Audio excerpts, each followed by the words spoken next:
I've always liked to perform in some way, shape, or form. During my days in and out of here, I was introduced to more of the services, utilized the services, met the people. I remember the first time I talked to China. I was like, China, I play the piano. I like to play the piano one day. I bugged her a couple of times, and then one day she said, yeah, come on, let's play piano. I was playing piano, then I was asked, would you mind playing at the event? No problem. At that time, I remember that night,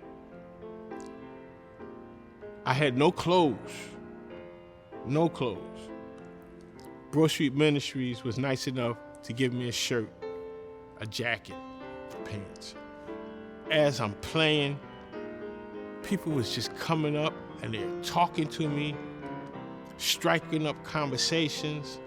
At that moment, they talked to me like a friend, like someone they knew. We laughed, we joked, and that was it. It was phenomenal. My story is not unique to most people. You know, they'll just tell you the same thing, just in a different way.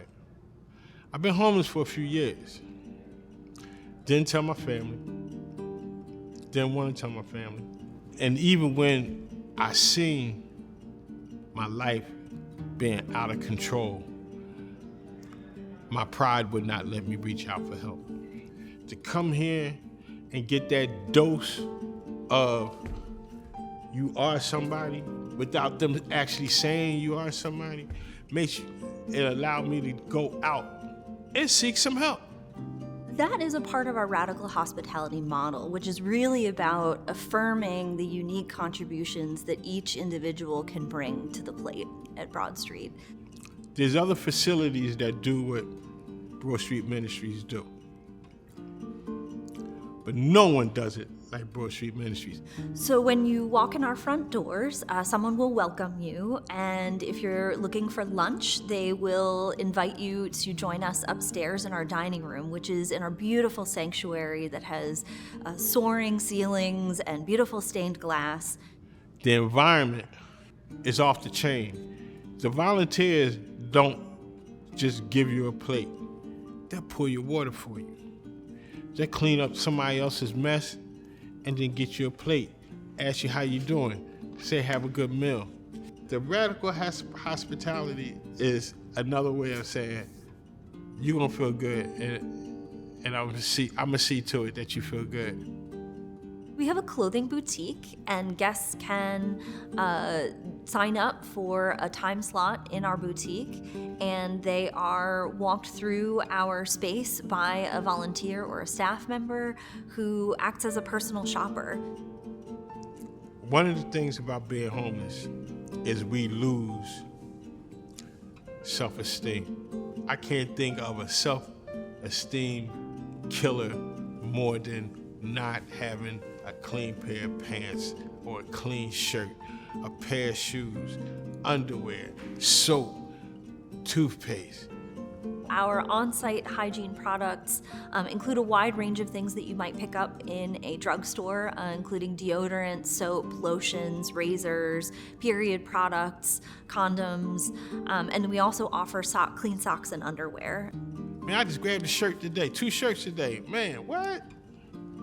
Our mail service line has just exploded over the last few years. In 2019, we were serving about 1,400 guests with our mail service. We now serve over 5,400 guests in our mail and ID service. We don't have a place to stay, for the most part. Some of us have a place to stay, but it's not safe. But you still need an access point. And that access point is Broad Street Ministries. Guests who have an address here are able to access ID, but they can also access a birth certificate.